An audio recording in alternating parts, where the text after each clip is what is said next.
warahmatullahi wabarakatuh. Apa kabar anak-anak hebat? Semoga tetap semangat.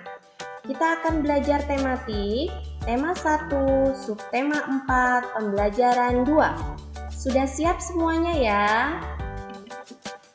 Kita awali dengan perkembangbiakan tumbuhan dengan biji. Sebagian besar tumbuhan berkembang biak dengan biji. Tumbuhan dewasa akan berbunga dan menghasilkan buah. Di dalam buah terdapat biji. Biji berkembang menjadi tanaman baru. Tanaman baru tumbuh menjadi dewasa dan berbuah. Perputaran tahapan perkembangan tersebut membentuk sebuah siklus atau daur hidup. Tahukah kalian bagian-bagian biji? Ya, perhatikan gambar biji berikut ini. Bagian yang pertama kita sebut selimut biji, berfungsi untuk melindungi biji. Bagian yang kedua, embrio, sebagai calon tumbuhan baru. Dan bagian yang ketiga kita sebut kotiledon, yaitu sumber makanan untuk calon tumbuhan baru. Salah satu tanaman yang berkembang biak dengan biji yaitu tanaman semangka. Kita perhatikan daur hidup tanaman semangka. Daur hidup tanaman semangka diawali dengan biji yang dihasilkan dari buah semangka yang sudah matang. Setelah biji ditanam, biji semangka akan tumbuh atau berkecambah. Selanjutnya, tanaman semangka akan semakin tumbuh.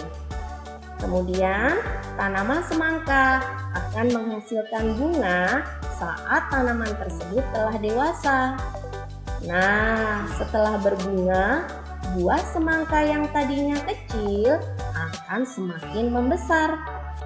Buah semangka menghasilkan banyak biji semangka yang nanti dapat ditanam kembali.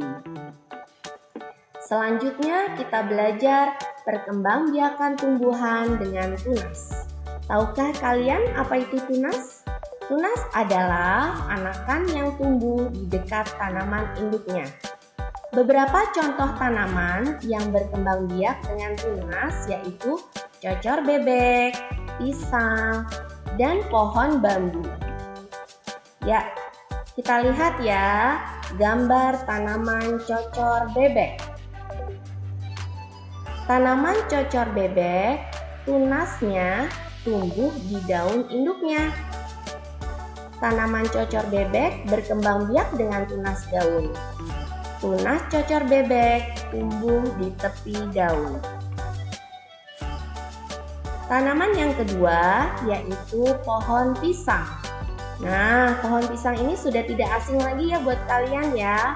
Kalian pasti suka dengan buah pisang. Tunas pisang tumbuh dari batang yang ada di dalam tanah. Tunas pisang tumbuh menjadi tumbuhan baru di sekitar induknya. Selanjutnya, kita perhatikan pohon bambu. Nah, kalian juga sering ya melihat pohon bambu ya. Pohon bambu berkembang biak dengan tunas. Anakan pohon bambu akan tumbuh di dekat tumbuhan induknya. Batang pohon bambu banyak sekali manfaatnya. Salah satu manfaat batang pohon bambu yaitu untuk bermain lompat bambu. Pernahkah kalian bermain lompat bambu?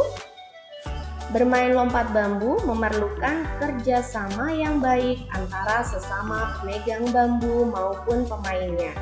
Jika tidak ada kerjasama, akan membahayakan pemain dan pemegang bambu. Tangan pemegang bambu bisa terjepit bambu jika tidak bekerjasama dengan baik.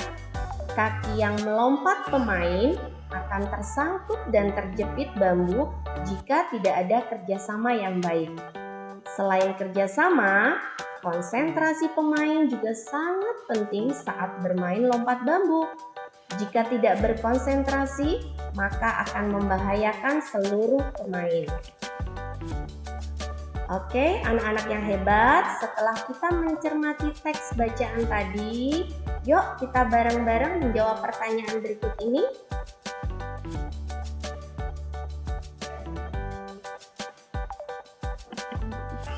Demikian anak-anakku pembelajaran tematik hari ini. Selamat belajar, terus semangat. Terima kasih. Assalamualaikum warahmatullahi wabarakatuh.